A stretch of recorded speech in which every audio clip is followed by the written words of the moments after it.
Hi friends, good evening. అందరు ఎలా ఉన్నారు? నేను చాలా బాగున్నాను. ఇవాళ మీకు ఒక హెల్తీ స్నాక్ రెసిపీతో మీ ముందుకు వచ్చేస్తున్నాను. ఇవాళ మా బాబు ఒక మంచి హెల్తీ వెజిటేబుల్ సలాడ్ చేయబోతున్నాడు. So come on, let's see what he's doing. Hi guys, ఇప్పుడు మనం వెజిటేబుల్ సలాడ్ చేయబోతున్నాం. ఓకే, వెజిటేబుల్ సలాడ్కి ఏమేమి కావాలి? టమాటో, క్యూకంబర్, ఇంకా క్యారెట్ కావాలి. ఓకే, సో నువ్వు అవి తీసుకొని ఏం చేస్తావు? ఫస్ట్ వాష్ చేసి బాగా, తర్వాత నీట్గా కట్ చేసి బౌల్లోకి వేసుకోవాలి. ఓకే, వేసిన తర్వాత అలానే తినేయాలా?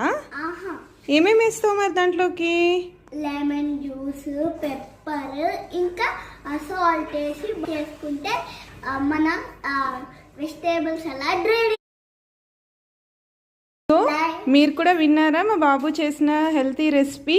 ఇది ఈవినింగ్ స్నాక్స్కి బాగుంటుంది, పిల్లలకి చాలా హెల్తీగా ఉంటుంది. సో మీరు కూడా ట్రై చేసి మా కమెంట్ సెక్షన్లో కమెంట్ చేయండి. Like, share and subscribe. Thank you.